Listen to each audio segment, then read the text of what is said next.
मेरे कमबैक के साथ कुछ नहीं बदला, ना मेरी एक्टिंग, ना मेरे को-स्टार्स और मेरी स्किन नॉट सो मच। क्या सच में सबको पता है पहले काजोल की स्किन ऐसी डार्क हुआ करती थी and now there is a drastic change, वो एकदम से कई शेड्स लाइट हो गई। सो आखिर कैसे ये सेलिब्रिटीज ऑलमोस्ट ओवरनाइट वाइट हो जाते हैं? क्योंकि ऑन द कॉन्ट्ररी आज से कुछ साल पहले जब एक गौरी खान नाम की मॉडल खुद शिल्पा शेट्टी के ब्यूटी स्पा में गई और उसने वहां पर एक महंगी स्किन वाइटनिंग ट्रीटमेंट करवाई तो गोरा होना तो छोड़ो, उसकी स्किन पील होने लगी, उसमें व्रिंकल्स पड़ने लगे और उसके पूरे चेहरे पर बड़े बड़े डार्क स्पॉट्स आ गए। और ये सिर्फ कोई इकलौता केस नहीं है, कई सारी लड़कियां जब वो सेलेब्स के जैसे दिखने के लिए स्किन वाइटनिंग ट्रीटमेंट्स करवाई तो कईयों के चेहरों पर ऐसे येलोइश ब्राउन धब्बे पड़ गए जिसे ओक्रोनोसिस कहते हैं। कुछ के स्किन में redness, irritation, itching, rashes, swelling ऐसे कई सारे साइड इफेक्ट्स देखने मिले। और अभी 2020 में एक लड़की को तो ट्रीटमेंट की वजह से हार्ट अटैक ही आ गया जिसकी वजह से उसकी वहीं पर तुरंत मौत हो गई। So the question still remains कि आखिर ये सेलिब्रिटीज एग्जैक्टली ऐसा क्या अलग करते हैं कि वो रातों रात फेयर हो जाते हैं, लेकिन सेम चीज अगर कोई नॉर्मल इंसान करता है तो उनमें खतरनाक साइड इफेक्ट्स देखने को मिलते हैं। ऑल्सो इन सेलेब्स के पास तो फेम है, पैसा है, सब कुछ है, तो इन्हें स्किन को व्हाइट कराने का इतना ऑब्सेशन क्यों है?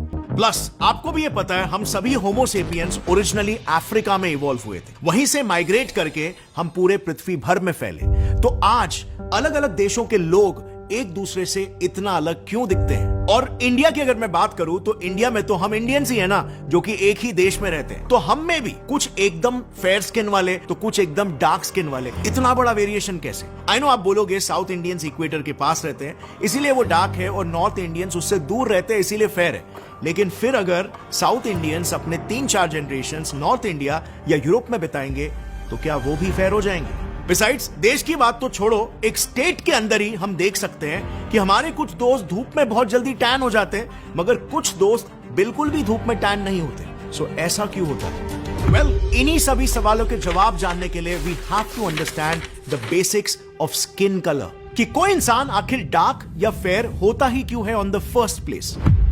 इस मैप को जरा ध्यान से देखना, यहां पर आप क्लियरली देख सकते हो कि इक्वेटर के पास रहने वाले लोगों की स्किन सबसे डार्केस्ट शेड की होती है और जैसे जैसे हम उससे दूर जाते हैं स्किन कलर फेयर होने लगता है। ये इसीलिए होता है क्योंकि हमारी स्किन, हमारे हेयर फॉलिकल्स, आंखों का आइरिस और इवन इनर ईयर, यस हमारे कान की इनर लाइनिंग में भी एक स्पेशल टाइप के सेल्स मौजूद होते हैं कॉल्ड मेलानोसाइट्स। और ये सेल्स बेसिकली 2 टाइप्स के कलर पिगमेंट्स बनाते हैं, यूमेलेनिन जो कि डार्क ब्राउन से ब्लैक कलर का होता है और स्किन को एक डार्कर कलर देता है, और दूसरा फियोमेलेनिन जो कि येलो से रेडिश ब्राउन कलर का पिगमेंट होता है और स्किन को एक लाइटर कलर देता है। हमारे शरीर में यूजुअली यूमेलेनिन और फियोमेलेनिन दोनों प्रेजेंट होते हैं और इन दोनों का रेशियो हमारी स्किन के कलर को डिसाइड करता है। यानी कि अगर किसी का स्किन डार्क है तो वो इसीलिए क्योंकि उनके शरीर में यूमेलेनिन की मात्रा ज्यादा है, और अगर कोई फेयर है तो उनमें फियोमेलेनिन की मात्रा ज्यादा है। पर अब सवाल यहां पर यह आता है कि आखिर 2 तरह के मेलेनिन पिगमेंट्स की जरूरत ही क्यों? और उससे भी बड़ा सवाल, मेलेनिन ये पिगमेंट आखिर इंसानों में इवॉल्व ही क्यों हुआ और आज हमें इसके इतने वेरिएशंस क्यों देखने मिलते हैं? सो आज से करीब 1.2 मिलियन सालों पहले हमारे एंसेस्टर्स फरी हुआ करते थे, पर जैसे जैसे अफ्रीका घने जंगलों से खुले ग्रासलैंड्स में बदला और हमारे पूर्वजों को अब शिकार के पीछे दौड़ने की जरूरत पड़ने लगी तो एक दिक्कत खड़ी हो गई। अफ्रीका जैसे इक्वेटोरियल जगह में फर के साथ दौड़ना मतलब ऐसा था मानो मोटा स्वेटर पहनकर हम राजस्थान की गर्मी में दौड़ रहे हैं। ऊपर से फर के वजह से हम स्वेट भी नहीं कर पाते थे और इसीलिए अल्टीमेटली हमारे पूर्वजों का फर धीरे धीरे करके शेड होने लग गया। अब ऑब्वियसली ऐसा नहीं था कि जस्ट बिकॉज़ हमारे पूर्वजों को फर की जरूरत नहीं थी इसीलिए वो फर झड़ने लग गया। सो अनफॉर्चुनेटली बिना फर के उनकी प्रॉब्लम्स और भी ज्यादा बढ़ गई। फर के ना रहने से स्किन का यूवी प्रोटेक्शन भी चला गया और अब हमारे शरीर को डेस्परेटली एक नेचुरल सनस्क्रीन की जरूरत थी, because UV rays, ultraviolet rays sun के बहुत ही हार्मफुल होते हैं। और बस इसी पॉइंट पर एवोल्यूशन हुआ यूमेलेनिन का, जिसका डार्क कलर सूरज की हार्मफुल यूवी रेडिएशंस को काफी स्ट्रांगली ब्लॉक कर सकता था और ये बेसिकली एक फिजिकल बैरियर की तरह काम करने लग गया जो यूवी रेस को स्कैटर करके रिफ्लेक्ट कर देता ताकि वो स्किन के डीपर लेयर्स तक पेनिट्रेट ना करे और डीएनए को डैमेज करके कैंसर जैसी बीमारियां ना कॉज कर पाए। मतलब एक तरह से अगर देखा जाए तो यहाँ पर टेक्निकली यूमेलेनिन की वजह से हमारे फर का रोल अब हमारे स्किन ने ले लिया था और इसीलिए अफ्रीका पर जन्म लेने वाली वो पहली होमोसेपियंस की प्रजाति they were all dark, but this continued for only a while. इसके बाद आज से करीब 1 लाख BCE के आसपास हमारे पूर्वज शिकार की तलाश में पहली बार अफ्रीका से बाहर वॉन्डर करने लगे और ऊपर मिडिल ईस्ट से होते हुए यूरोप और एशिया की तरफ माइग्रेट करने लगे। अब ऐसे में ऑब्वियसली इक्वेटर से दूर पोल्स की तरफ जाने की वजह से यूवी रेडिएशन की मात्रा ड्रॉप हो रही थी। बट इन अर्ली होमोसेपियंस का कलर तो अब भी डार्क था, सो इन्हें यूमेलेनिन की कोई जरूरत नहीं थी। In fact in newly found regions में तो यूमेलेनिन उल्टा यूवी रेस को कंप्लीटली ब्लॉक कर दे रहा था। बेसिकली यूवी लाइट की मदद से ही हमारा स्किन विटामिन डी प्रोड्यूस करता है। यही विटामिन डी कैल्शियम एब्जॉर्प्शन में मदद करता है। लेकिन अब प्रॉब्लम यह थी कि there was no UV light और इसीलिए no vitamin D and no vitamin D, इसीलिए हद से ज्यादा कमजोर bones, which was a big problem. So to tackle this problem हमारे पूर्वजों में फिर से एक बार एवोल्यूशन हुआ। एक लाइटर पिगमेंट का जन्म हुआ कॉल्ड फियोमेलेनिन, और उसके yellow to reddish brown colour की वजह से ये बेसिकली एक वीकर फिजिकल बैरियर का काम करता था, जिस वजह से हमें एटलीस्ट उतनी यूवी लाइट तो मिल ही पा रही थी जितनी विटामिन डी प्रोड्यूस करने के लिए जरूरी थी। सो इसीलिए इसी मेलेनिन के रेशियो की वजह से ही पोल्स की तरफ स्किन लाइटर होती चली जाती है और इक्वेटर के करीब डार्कर, और स्पेसिफिकली इंडियंस का स्किन टोन ब्राउन होता है क्योंकि वो इक्वेटर के करीब आते हैं। लेकिन यार ब्राउन कलर में भी तो खुद कितना वेरिएशन है। किसी का स्किन टोन एकदम लाइट ब्राउन होता है तो किसी का डार्क ब्राउन। आखिर ये कैसे?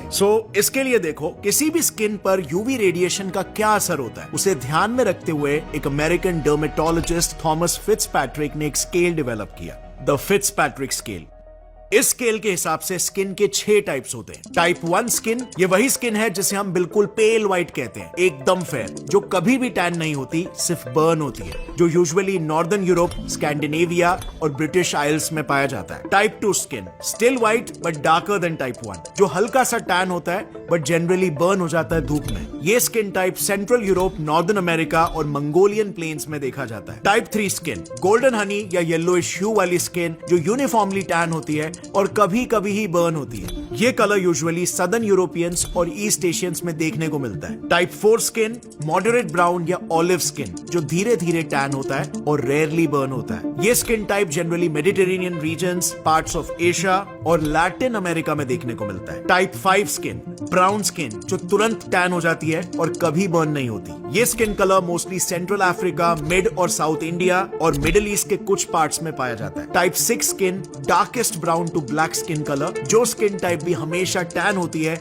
लेकिन कभी भी बर्न नहीं होती। ये स्किन टाइप सब सहारन अफ्रीका में पाया जाता है। यानी इन शॉर्ट इस स्केल में लोगों के स्किन शेड्स को टाइप 1 से टाइप 6 ऐसे 6 शेड्स में कैटेगराइज किया गया, और उसमें टाइप 1 से टाइप 6 तक जाते जाते यूमेलेनिन का रेशियो बढ़ते चला जाता है और फियोमेलेनिन ग्रेजुअली ड्रॉप होते जाता है। और इसी की वजह से लोगों में अलग अलग तरह के स्किन कलर्स देखने को मिलते हैं। जिनमें फियोमेलेनिन ज्यादा है वो फेयर होते हैं और उनकी स्किन भी सनलाइट में तुरंत बर्न हो जाती है, ना कि टैन होती है। और इसीलिए आपको वैसे स्किन में यूजुअली बर्न स्पॉट्स या फ्रेकल्स दिखेंगे, और जिनमें यूमेलेनिन ज्यादा होता है वो डार्क होते हैं और बहुत ही जल्दी टैन हो जाते हैं। लेकिन देखो स्किन कलर ना हाइट की तरह ही एक पॉलीजीनिक ट्रेट है, यानी मल्टीपल जीन्स इसे कंट्रोल करते हैं। और दूसरी बात, स्किन कलर काफी आउटर फैक्टर्स पर भी डिपेंड करता है, जैसे geographical location, intensity of UV rays और यहां तक कि हमारा खान पान भी। बट मेलेनिन का कॉन्सेंट्रेशन और दोनों का रेशियो इस सबसे मेजर फैक्टर होता है, और इसीलिए फिट्जपैट्रिक स्केल मेजरली उसे ही कंसिडर करती है। नाउ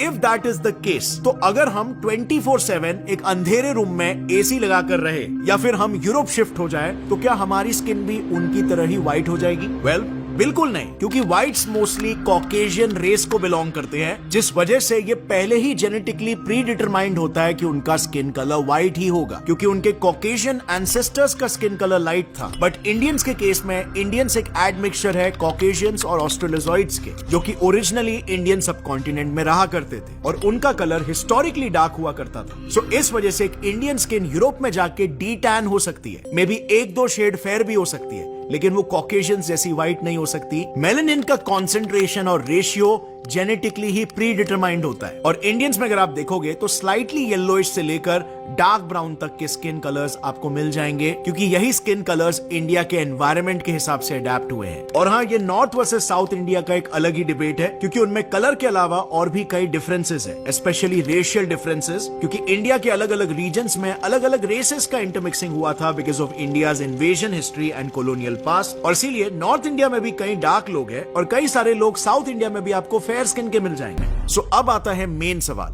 क्या ऐसे स्किन वाइटनिंग ट्रीटमेंट्स एक आम इंसान को भी लेना चाहिए? वेल देखो, इसके लिए मल्टीपल चीजें मैटर करती है, जिसमें से पहली चीज है इनका एग्जॉर्बिटेंट प्राइस। तो जो दो सबसे इफेक्टिव और कंपैरेटिवली सेफर ट्रीटमेंट्स है, ग्लूटाथियोन इंजेक्शंस और लेजर ट्रीटमेंट, इसमें लेजर व्हाइटनिंग ट्रीटमेंट के एक सेशन का कॉस्ट 4,000 से 40,000 रुपए तक जाता है और रिजल्ट्स के लिए एटलीस्ट 6 सेशंस लगते हैं, यानी कि इन टोटल 1 से 2 लाख रुपए तक पहुंच जाता है। और इसके बाद भी जो टाइम टू टाइम आपको फॉलो अप सेशंस करने पड़ेंगे, उसके लिए भी अलग चार्जेस लगते हैं। और फिर अगर बात करें ग्लूटाथियोन इंजेक्शंस की, तो इसमें डॉक्टर्स के हिसाब से रेकमेंडेड स्किन व्हाइटनिंग का डोजेज 900 मिलीग्राम्स का होता है, जो कि हर वीक लेना होता है। इस इंजेक्शन को भी एक ही बार में नहीं बल्कि 2-3 इंजेक्शंस के स्प्लिट में लेना होता है और ऐसा एटलीस्ट 2 से 3 हफ्तों तक कंटिन्यू करना पड़ेगा टू सी व्हाइटनिंग इफेक्ट्स। अब ग्लूटाथियोन के एक सिंगल इंजेक्शन की कीमत होती है करीब 40,000 रुपए, तो अगर 3 हफ्तों के ट्रीटमेंट की कॉस्ट पकड़े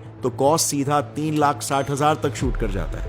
खैर, प्राइस के अलावा दूसरा मेजर फैक्टर जो आपको सीरियसली कंसिडर करना चाहिए वो है साइड इफेक्ट्स, जो कई बार पेशेंट से छुपाए जाते हैं। लेजर स्किन व्हाइटनिंग से स्किन में स्कारिंग, इन्फेक्शंस, इन सब का भारी खतरा रहता है और कई केसेस में ऐसा भी हुआ है कि स्किन हद से ज्यादा लाइट हो गई है, इवन कॉजिंग ल्यूकोडर्मा।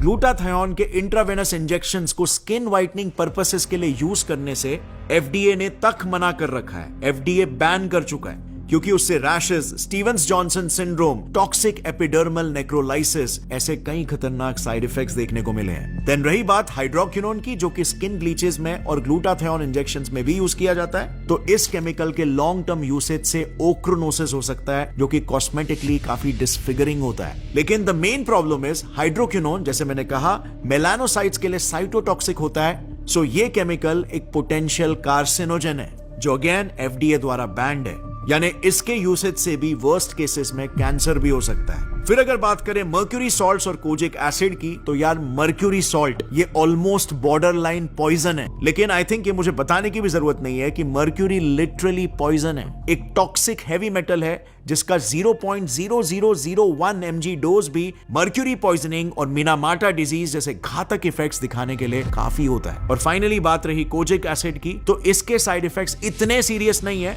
लेकिन फिर भी इसका एक कॉमन साइड इफेक्ट है कॉन्टैक्ट डर्मेटाइटिस, यानी कि स्किन में ऐसे ब्लिस्टर्स का बनना। प्लस भूलो मत, इंडिया में फेक कॉस्मेटिक ड्रग्स का भी एक पूरा नेक्सस चलता है। अभी हाल ही में 2018 में बेंगलुरु के डायरेक्टरेट ऑफ रेवेन्यू इंटेलिजेंस ने 13.5 लाख के इलीगल स्किन व्हाइटनिंग ड्रग्स को जब्त किया। And in the same year central drug standard control organisation ने अपने 150 ऑफिशियल्स की टीम लेकर 8 सिटीज में रेड मारी थी, जिसमें पता चला कि इंडिया में करोड़ों रुपयों के illegal skin whitening drugs manufacture और स्मगल किए जा रहे हैं। और नतीजा यह है कि आपको ऐसे कितने ही सारे केसेस मिल जाएंगे कि लोग स्किन व्हाइटनिंग के लिए जाते हैं, लेकिन उल्टा उनकी स्किन बर्न हो जाती है, डार्क हो जाती है, हाइपर पिगमेंटेशन, रैशेस, पिंपल्स होने लगते हैं। एंड वर्स्ट केसेस में तो जैसे हमने देखा, ओवरडोजेस या लॉन्ग टर्म एक्सपोजर से कैंसर और डेथ भी हो सकती है। और ये सब रिस्क किस लिए? लिटरली एक साइंटिफिक क्लेम या एविडेंस नहीं है कि लाइटर स्किन टोन ज्यादा अट्रैक्टिव होता है। ये तो सिर्फ और सिर्फ हमारा कॉलोनियल पास्ट है जिसने ये बिलीफ हमारे दिमाग में घुसा डाली, ये माइंडसेट क्रिएट कर दिया है। मुगलों से लेकर अंग्रेजों तक, फ्रेंच से लेकर पोर्चुगीज तक, जिसने भी हम पर राज किया उनका स्किन टोन हमेशा हमसे फेयर था, और इसीलिए हमने लाइटर स्किन टोन को power, royalty, high class, elitism से जोड़ दिया। एंड डोंट वरी, ये हर कल्चर में होता है। दुनिया के हर एक देश में आपको ऐसे फीचर्स मिल जाएंगे जो वहां के कल्चर्स में अट्रैक्टिव माना जाता है, और फिर चाहे वो दुनिया भर के लोगों को कितने भी वियर्ड क्यों ना लगे, और फिर चाहे उनके यूनिवर्सल स्टैंडर्ड ऑफ अट्रैक्टिवनेस से कोई लेना देना भी क्यों ना हो। म्यांमार की कायन ट्राइब का ही एग्जाम्पल ले लो, जहां पे लंबी गर्दन वाली महिलाओं को सुंदर माना जाता है, और इसीलिए वो अपने गले में ऐसे ब्रास के रिंग्स पहनते हैं सिर्फ ताकि उनकी गर्दन लंबी हो सके। देन मॉरिशस में औरतों का ओवरवेट होना अट्रैक्टिव माना जाता है, सो वहां पर माँ बाप खुद जबरदस्ती अपनी बेटियों को एक दिन में 16,000 कैलोरीज खिलाते हैं ताकि उनका वेट गेन हो सके। 16,000 कैलोरीज, यार एक एवरेज इंसान सिर्फ 2,000 कैलोरी खाता है। अब ट्राइब्स का एग्जाम्पल छोड़ो, साउथ कोरिया जैसे देश का एग्जाम्पल लो। ये तो एक ग्लोबल स्टैंडर्ड है ना कि दुनिया भर में लड़कियों को मैनली लड़के ज्यादा पसंद होते हैं, टॉल, डार्क एंड हैंडसम, और इसीलिए इंडिया में भी काफी लड़कों को बियर्ड इनसिक्योरिटी होती है। लेकिन साउथ कोरियन लड़कों का तो लुक काफी फेमिनिन होता है, और वहां पर लड़कियों को, इवन इंडिया में साउथ कोरियन फैंस को तो यही फेमिनिन ट्रेट्स अट्रैक्टिव भी लगते हैं। अब एक दूसरी आयरनी देख लो, एक तरफ जहां पे इंडियंस को फेयर होना है, वहीं पर दूसरे साइड पे व्हाइट अमेरिकन को डार्क होना है। वहां पर तो आज एक पूरी 1.8 बिलियन डॉलर्स की टैनिंग इंडस्ट्री खड़ी हो चुकी है, जहां पर लोग खुद से पैसे देकर केमिकल ट्रीटमेंट्स करवाकर टैन होते हैं। 2022 के ग्लोबल सर्वे में पता चला कि हर 10 में से 8 यूरोपियंस टैन स्किन को फेयर स्किन से ज्यादा अट्रैक्टिव मानते हैं। यह कितनी बड़ी आयरनी है। ब्रिटिशर्स चले गए, लेकिन उनकी सोच अब तक यहीं पर है। आजादी के 70 सालों बाद तक हम इतने डेंजरस केमिकल्स लगाकर भी किसी भी हालत में गोरा होना चाहते हैं। And on the other hand वो लोग हमारी तरह डार्क या कैरेमल होना चाहते हैं। और इसीलिए ये पूरी की पूरी इनसिक्योरिटी सिर्फ और सिर्फ हमारे दिमाग में है। क्योंकि जरा थोड़ा लॉजिकली सोचो, हमारा रंग हमारे लिए वो परफेक्ट यूनिक सर्वाइवल एट्रीब्यूट था जो कि हमारी ताकत बना, और आज हम जिंदा हैं। और ताकत ही तो असली सुंदरता होती है ना। अगर ये वीडियो का क्लिप आपको पसंद आया तो पूरी वीडियो चेक करना मत भूलना, लिंक नीचे डिस्क्रिप्शन में है।